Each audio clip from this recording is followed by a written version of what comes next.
I first met Andy through Edward Wallowich, a photographer. Edward I met in Chicago, and he introduced me to Andy. And then this was early on in the village. Andy introduced me to Salvador Dali, and we would go to like parties at the home of Bobo Rockefeller. Flor Trujillo was at one of these parties, and she just married one of Andy's friends, and Andy said, well, why did you marry him? She says, because he gave me a beautiful fuck. A few years ago, I started doing the talk shows as the self-proclaimed king of art, claiming that since Andy Warhol and Salvador Dali died, the average person on the street can't name one living artist. So I've decided to step into the throne room of the art world and become king of art. Basically, the book that we're working on now and are trying to finish up so that they can push it out into the Christmas market. The book is called Mickey Mouse, the legend, the evolution, the phenomenon. So we've tried to tell the story of Mickey, his impact on America and the world, people, children, your average Americans, celebrities. Try to show his development, his changes, how people viewed him, famous literary quotes about Mickey. Over the years, I've gotten a lot of publicity doing my king thing. Different magazines and several articles in the New York Times and various TV shows and lots of different things on the king. I also, after one of those parties at the factory, told Andy, he says, gee, what'll we do next? He was always talking about what'll we do next. So I said, well, you're always doing the same thing. Campbell Soup, Marilyn Monroe, just change around the colors. A light bulb went off in his mind.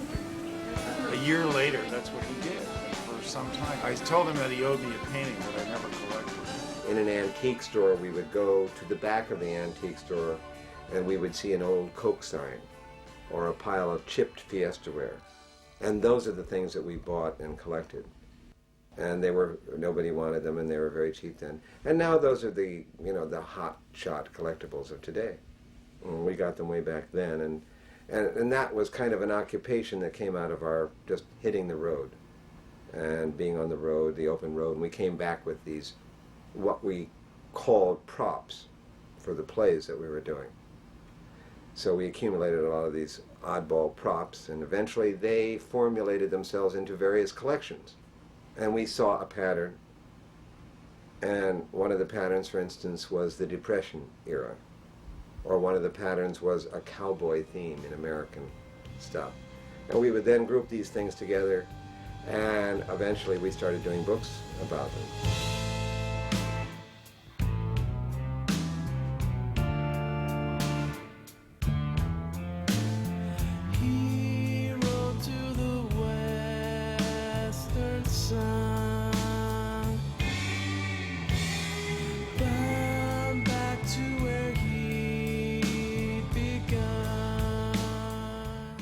It was one big party. You were being creative, your rents were low, it was happening, everything was always happening.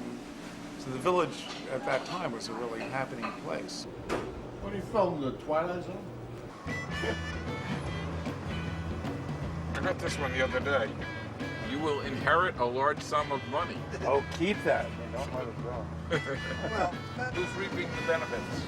These 11 cousins. The computer nowhere. That's why Bill Wilson is having a nervous break. There he is, right across the street. Nah, he's concentrating on the cracks in the sidewalk. Bill Wilson!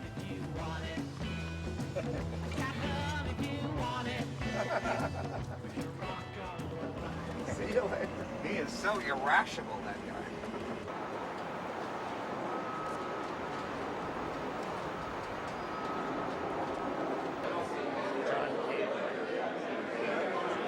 We knew Mozart, and Mozart died, and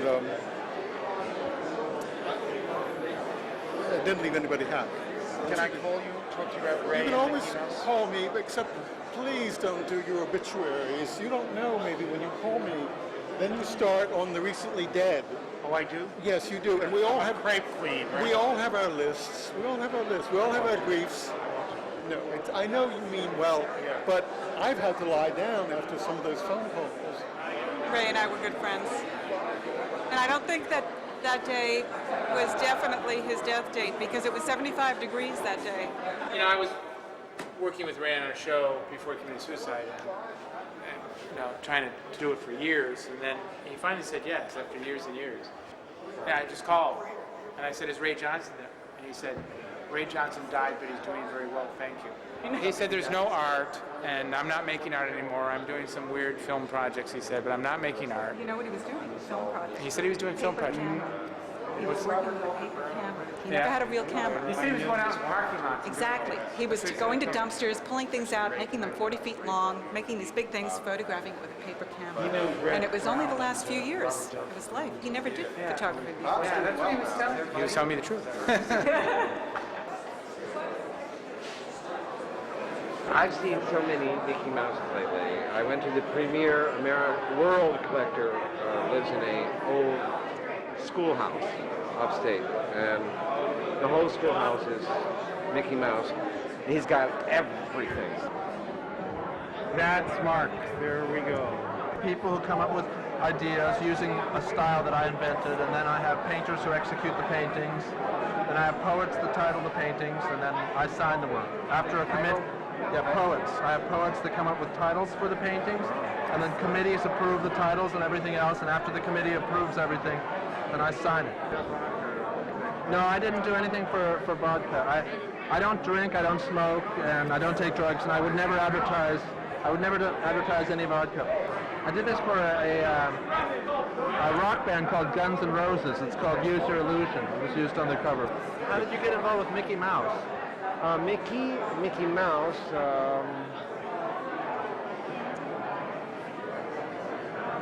It's hard to say. Somebody gave me a big pig once. A big pig? A Majolica pig. And I said, I ate this pig, so I took it to an antique store and he sold it for $35. And I took the $35 to another store and I bought this little Mickey Mouse toothbrush holder. Is there any Mickey Mouse art here at all?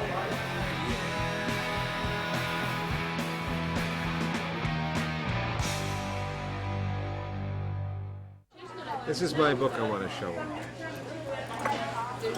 This was our first Disney book. This was an Ingersoll watch.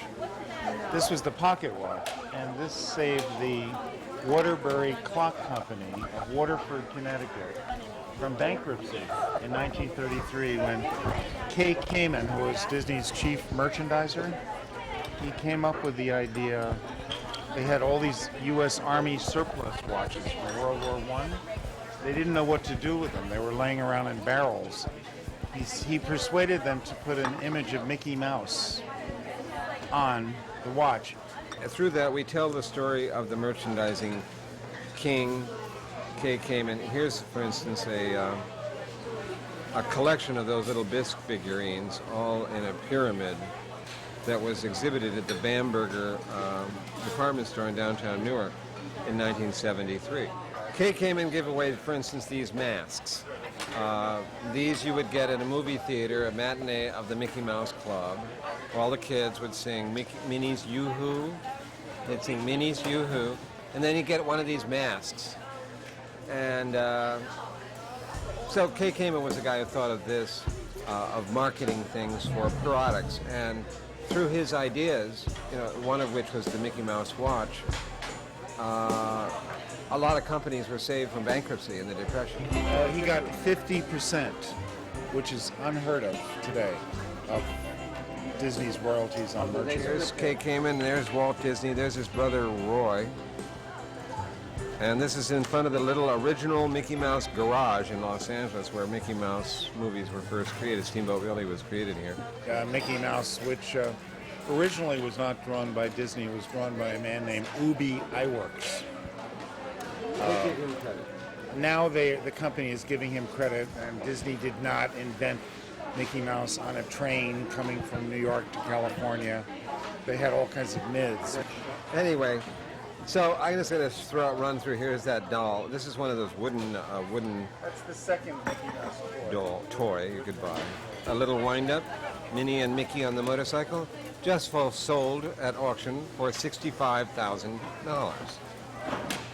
Made for the English market. This is an example of a Japanese trinket made in the 30s, imported to the United States in bulk.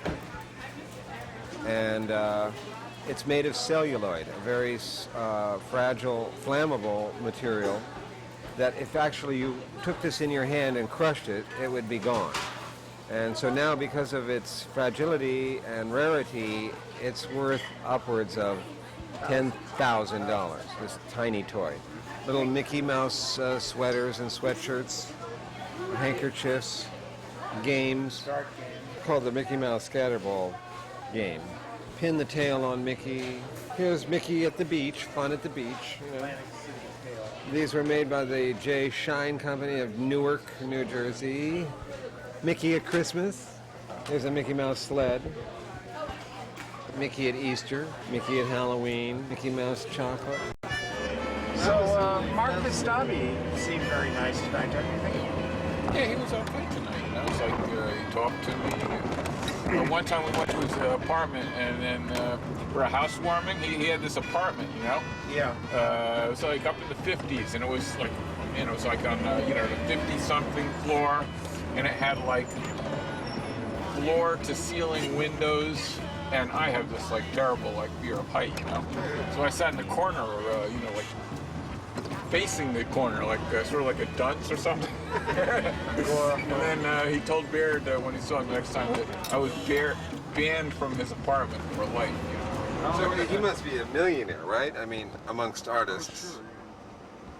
He's probably right at the top of the shit heap, isn't he? I mean, of living artists.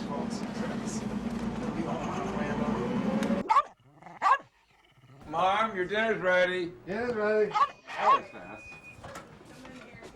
I fixed it for you. Her dinner is ready too. No. Hey, what's that noise? And then we moved right down the block, so we went to that house too when I was 10. I've lived in church most of my life. Irvington. I lived in Irvington. I think I was one of the first ones over the this is bridge. the My Casa. mother was pregnant. You want to see a bunch of this celebrity art downstairs? Yeah. Okay, go left. This one's David Bowie, Tony Bennett, Donna Summer, Zero Mostel, Miles Davis, Disney Quinn. That's Kurt Vonnegut. Oh, that's good. The Fellini. Fellini. The rifle guy over there, that's Evil Knievel. Which is James Dean? The sketch. This? Yeah. He drew that? Here's a Jack Kevorkian. Oh, Dr. Kevorkian. Yeah.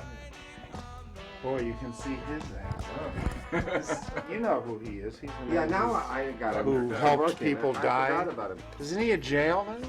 Yeah, he's in jail. I love that gladiator thing. Wow, that's Kevorkian? Yeah. Oh, these are worth a show, aren't they? He seems to be possessed by the I know. He is. Gloria Vanderbilt. Oh, wow. That's nice.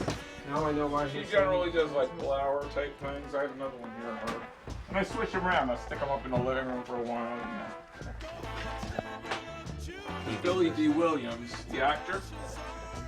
He's like well known for his art. Martin Mull. He's around on the New York scene. You see him around here and there. Yeah. The section over here that's like the serial killers and stuff like that. Oh. Here's William Burroughs. This was his last artwork. These t-shirts, self-portraits. He shot them, and these are the casings. If you look around, you can see the bullet holes. That was just before he died. This is that design, fashion designer. Yeah. And now,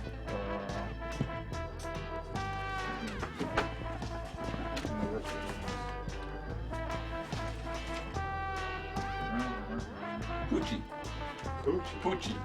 painting chimpanzee. Did that. Then we have a Blaze Star self-portrait. And a Jacques Cousteau. And up there, Cesar Romero as the Batman character. He was in Batman for a while. Ferlinghetti. Richie Havens. Oh, that's it. He does a lot of city scenes. He was on that Greenwich Village. Yeah. What kind of city on LSD? I mean, Butch Patrick was Eddie Munster. Self-portrait. Over here. This is Ron Wood of the Rolling Stones. These are shots. This is a drawing of Keith. And over here, the comedian Jonathan Winters. At one time, he was even. He had a breakdown and he was admitted himself to some asylum. He was like the mentor of Robin Williams. Robin Williams took the same style of like the outrageous improv. A self-portrait of Vincent Price. We've got a million of them upstairs. They're all piled up everywhere, you know. Pop culture historians. That's our latest scam. We fooled them again. Tippi Hedren, Birds. Jubal Brown. No, this is the guy that would ingest various colored dyes, go into a museum, and then throw up on paintings. So, you know, and they say, oh, it was an accident. You know, I felt sickly. But it was all blue what came out. Gloria Swanson. This meteor, whatever it is. Taylor Mead. Taylor's a very good painter. He is good. This is Herb Alpert, you know, the trumpet player. Right. Da-da, da-da, da-da, da-da, da-da. Muhammad Ali. Muhammad Ali. Here's another Ali. This is a good one. This is has some poems on it. You know, it Very says, good. Rep, he didn't float like a butterfly and sting like a bee. Yes, if you're smart, you're gonna run like me. So, Buddy Ebsen is great. It's very good. Look at the from the ground come bubbling crude. He's good. Eat non-fat foods. Don't smoke. Exercise. Be kind and loving. Mel Brooks. Well, who's the first person named? Huh? It's Rudy Giuliani. Rudy Giuliani. He does photos. Right. They had a big uproar because he was having a show at a gallery at the same time he was kicking all the artists off the street. You know, so.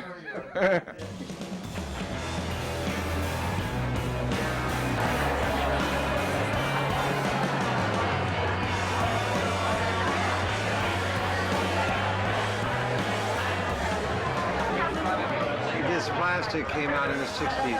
Very 60s. I like it. I love it. Yeah. Oh, it was the Gaslight. Walked into the Gaslight Cafe. What year? This had to be about 57. Okay. And reading that night were Jack Kerouac, Allen Ginsberg, Ted Jones. It was very interesting. And Allen was reading Jack Kerouac. Stop fucking me up the ass, Jack Kerouac.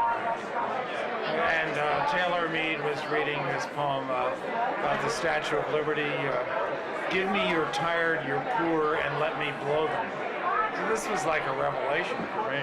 Of course, years later I didn't meet Jack Kerouac, but I did meet Allen. I eventually became beat myself. Or existential. We used to go to the cafes and we'd read Sartre's Being and Nothingness. We didn't actually read it, we just carried the book around. Exactly. What? Rent a Beatnik. There were ads in the Village Voice. What? Yeah, you could go to parties and, you know, kind of act weird. We once went, Hoop, to the Flemington Fair. It was a farmer's fair. And there was a hole in the ground.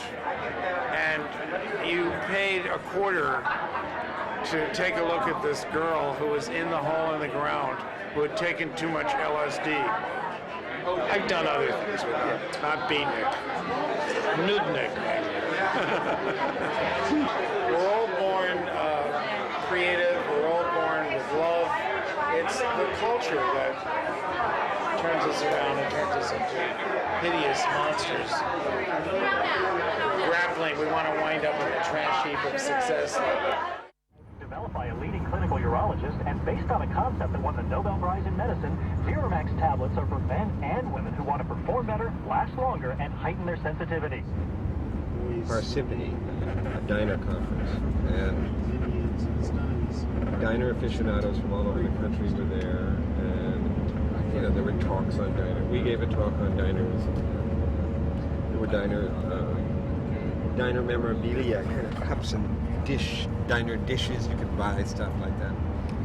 And we went in the course of the day to over 20 diners.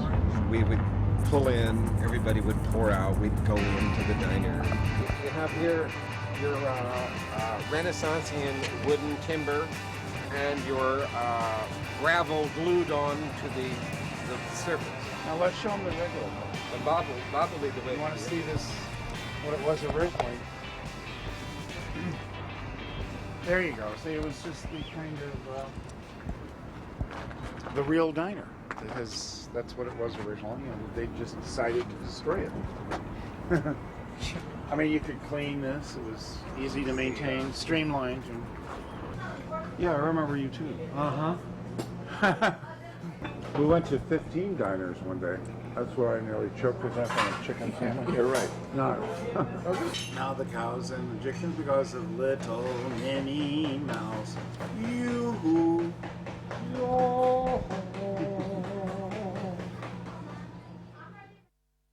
I met Bob in the theater. We worked at the Cafe Chino, which is now becoming kind of a legendary theatrical haven where a lot of unique theatrical talents were born during a certain period in the 60s, where a lot of plays were coming out that were new and different and had never been done before by anybody, including Tennessee, or they were beyond Tennessee Williams and beyond O'Neill and everybody else. They were unique, and the writers that worked at the Cafe Chino included Robert, and I worked as an actor there, and Lanford Wilson was one of the playwrights, and Sam Shepard. They all did plays there.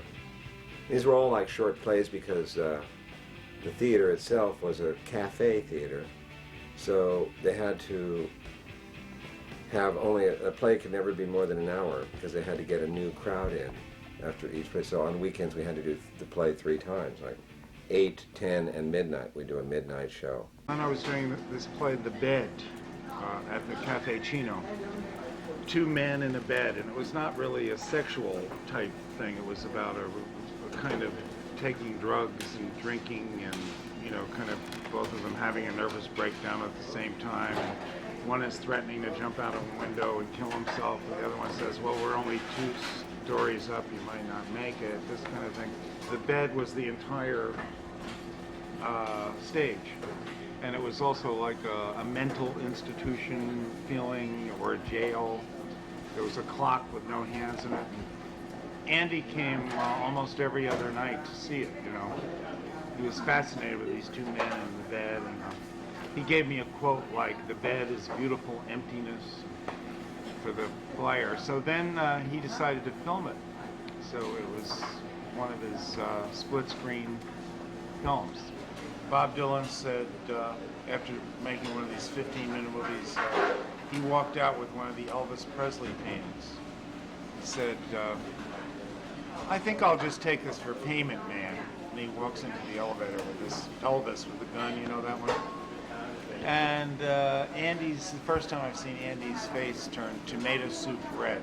I had seen Bob's play The Bed, and then I was hoping he would write a play where I could be in the play. And he did write a play called Moon, which was put on at the Cafe Chino, and it was really very real, and it was about, living in the late 60s, and it was called Moon. It was about, should we go to the moon? And it was all about hope and questions about love and life. I mean, the 60s was an explosion. It was flower power, love-ins, be-ins. We thought we could have a revolution with love. We didn't understand that revolutions were fought with blood and guns until Kent State, when the students were shot, and we knew. there was a lot of fear of the counterculture for some reason because it was a growing thing, and people wanted to live a different lifestyle. Now everybody's nose is to the grindstone all the time. It's like survival tactics. But I don't know. I hope someday that people will find that kind of sense of freedom again. I mean, people really had that. You know, of course, a lot of it turned into Charles Manson too, into love turned into hate. You know, and these kind of gurus and. But it was the Beatles. All you need is love. You know.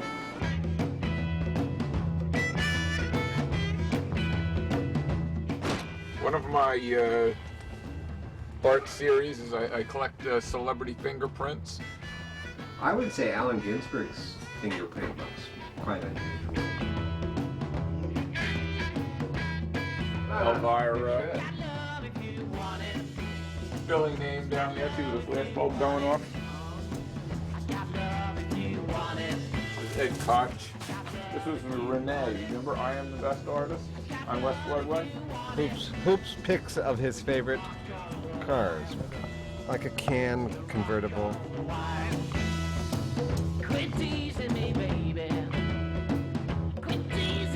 These three-wheeled vehicles. The time machine, which is what we're kind of in the time machine now. It's the time machine 2, I guess. I call it media spin art, and it's basically the artwork is being able to draw attention to myself and getting the media to talk about me. This is my car of the future I'm working on right now. This is my super discombobulator on the back. I love skirts. It runs on super compressed brainwaves. I'm not sure what I should do with this one. Like, it's black and white now, and it looks pretty good. Yeah. But you know, I have this passion to paint things like fluorescent. This is the calendar I was in. I was Mr. September. That's beautiful. I always wanted to be a pinup. That is a great costume you have there. You know, we did this book last year called New Jersey Art of the State. We featured several new artists in it, including Hoop. So it's always fun to come out to New Jersey, have hamburger and eggs, and hang out with the real people. That's what we enjoy. So when has Mike Tyson been in? Recently? Yeah, doesn't he come in here? Sometimes come here all the time. He goes over across the street, yeah. Hangs out there. Does he pick up girls there? He doesn't do that anymore.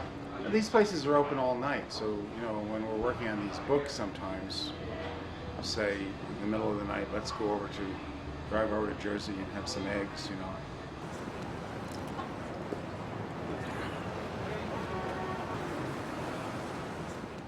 I met Andy one night at the Kettlefish. He says, meet me there. He's buying some clothes at the Leatherman. I got there, and Edie was there. He wasn't there yet. And Edie's sitting there, and she's crying. So she was always having these mood swings because she was taking all these drugs. And we were riding all over town in this limousine. It was Bob Dylan's limousine. That Bob Dylan's manager wanted to handle her. They were thinking of turning her into a movie star. She was like the girl of the year. She was incredibly beautiful. Anyway, so we met Edie there that night. She said, I can't get close to Andy and all this stuff. She was always had some problem. Anyway, Andy comes in and she shuts up. And a couple of minutes later, Bob Dylan arrives in the limousine with a blonde on blonde curry with the hair. So he comes in and I have a beer. And I was like, I knew right at that moment. I said, I'm really sitting here at this moment, and this is history. I'm with Bob Dylan, the girl of the year, Andy Warhol. You know, I was kind of going between the Cafe Chino and the Warhol factory.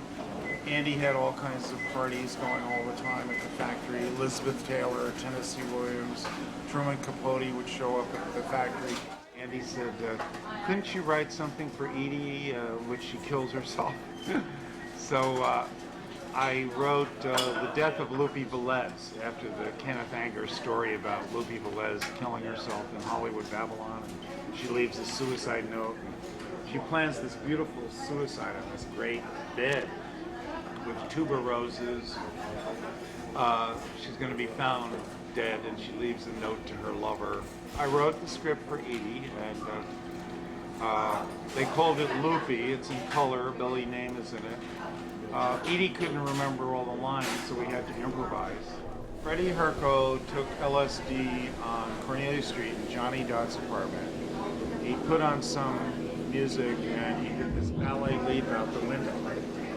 And I had passed by just after it happened, like they were sweeping up somebody's brains on the sidewalk. And I said, I think it's probably somebody I know, but I didn't think about it, and I kept on going. I mean, that was the way attitude of the 60s.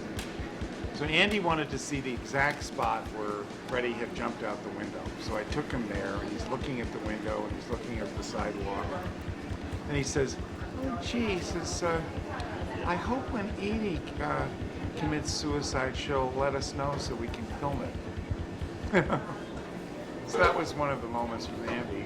People would come, you know, to these parties, and then go home to their little rooms and jump out the window on LSD. That was the times. Also, later I realized I must have been taking some drugs then that I didn't remember, because it turns out that I acted in Dracula Batman with Jack Smith. God, look at all these stuffed animals. It's funny land. Look at the size of that one. They lowered the ceiling. It originally would have had stained glass. It would have had a jukebox playing 78 or 45 records. You can sort of determine the age of it by the fact that there's a phone booth, and the front area around the kitchen has kind of a 30s feeling about it. It's a one family, or two people own it now, but it was originally a one family, German family. They make their candy in the basement. It is homemade ice cream. The reason it's still here, this place, the hiring practices, they're really from the old days where the girls work at the counter, in the back at the booths. The guys work at the counters.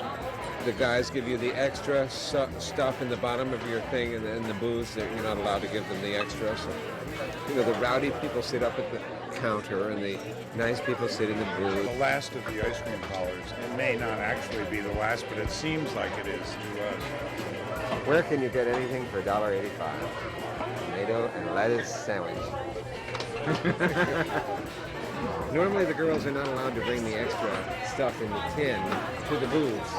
So I think this girl is breaking the rules because she likes it and she knows where. That's because I ordered so fast. Right. John and I later on started doing flea markets. We started collecting things. Andy would go to the flea markets. We were buying cookie jars and Coca-Cola signs and stuff like that. And you were collecting the artifacts of lost America.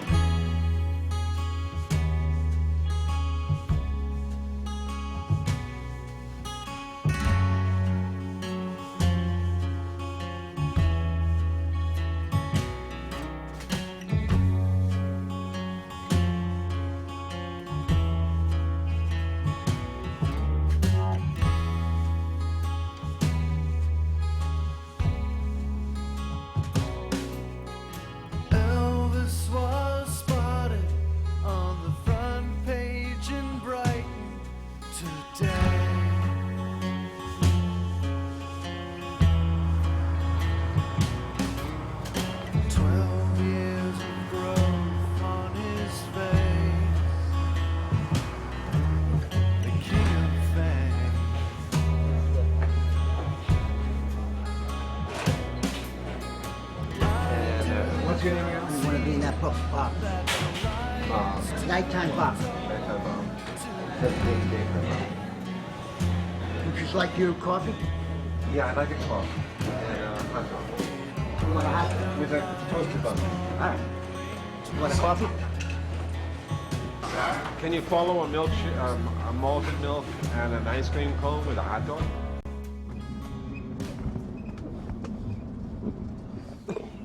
Wow. Now what?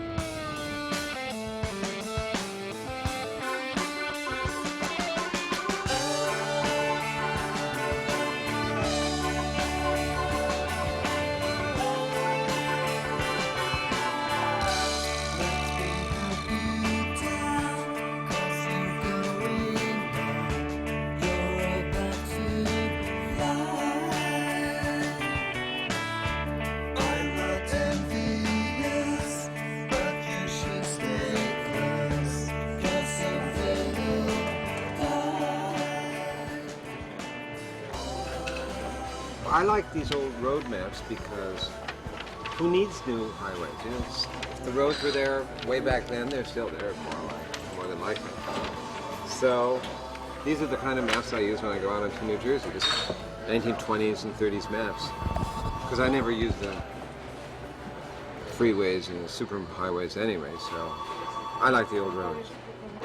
People get weird ideas at home. You know, it's like one of the collectors said to us about Mickey Mouse. Why would you change something that's perfect to begin with? You know?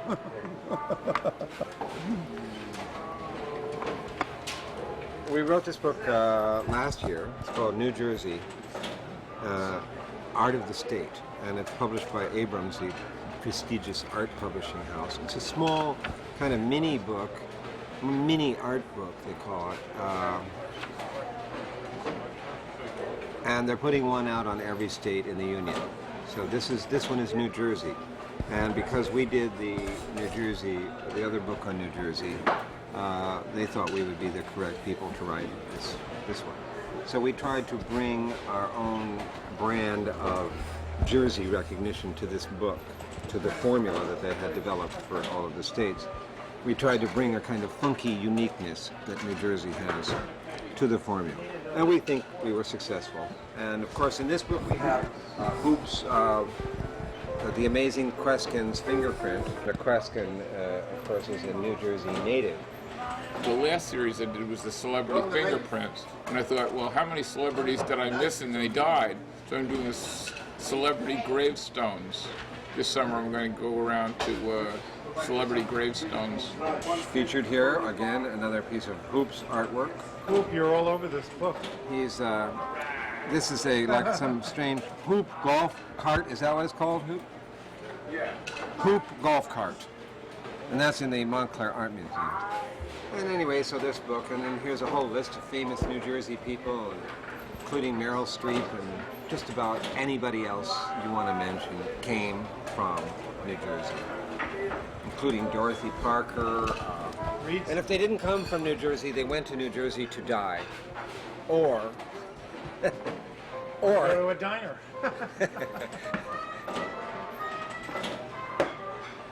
So that's our book on that's kind of an art book on Jersey. We're going to start a dance show here. And then, of course, there's that book. And then there's this book. This is our guidebook to the village. Saturday night at the Harrow Stein. But see, we live in the village and we use this book, and then on the weekends, all the people from here come to there. So we, who live there, go here.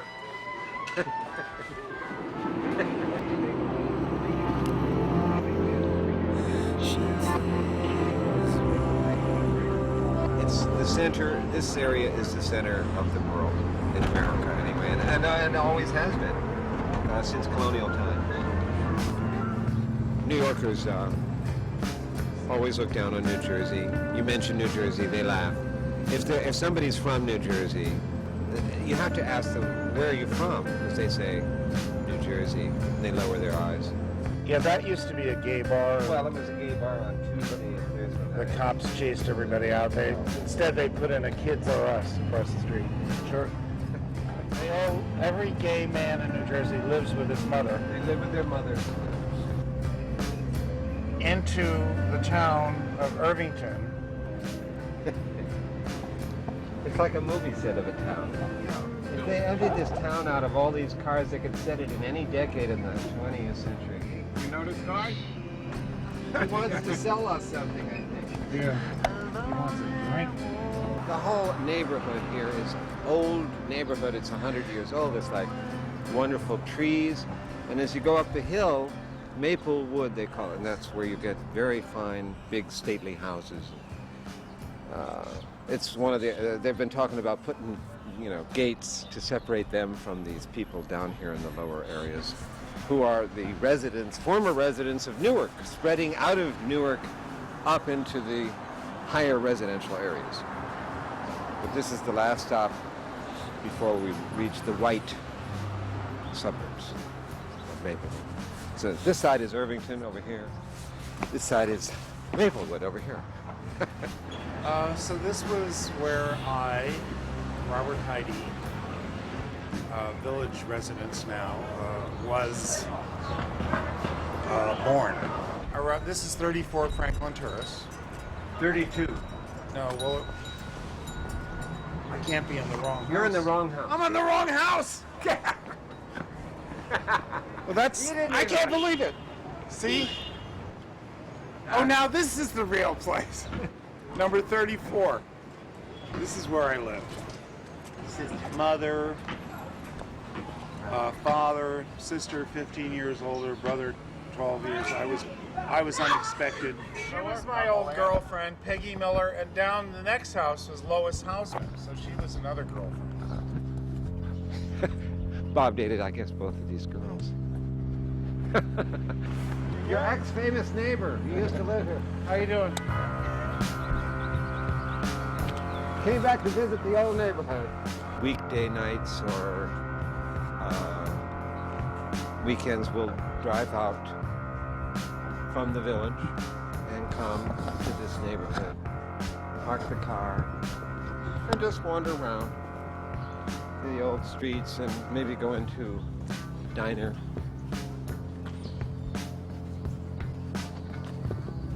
And, you know, see the changes. At one point you might think a place like this is something to flee from, and the whites fled, but it's not something to flee from. It's something to flee to. It's great here. Wonderful trees and houses, community life. Of course, it's all centered around the liquor store. And the drug trade, of course. And stolen cars. This town is number 2 in stolen cars in America.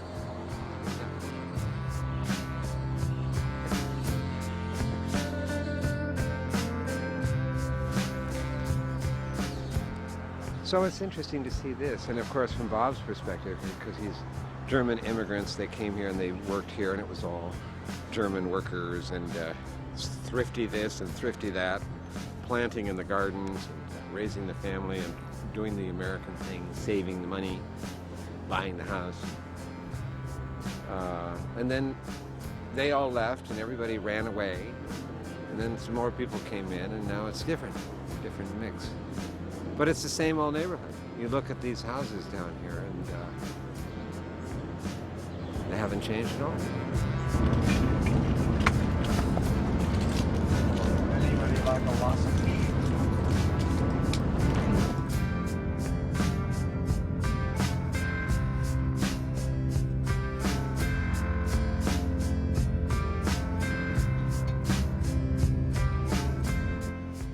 I mean, a lot of times we've done these books, and then a year later, suddenly you're on this promotional thing, or you're even promoting it 3 years later or 5 years later. And it's kind of like a memory image, and sometimes you look back and wonder what it is that you did and that kind of thing. But it's something that it's a journey that you've taken.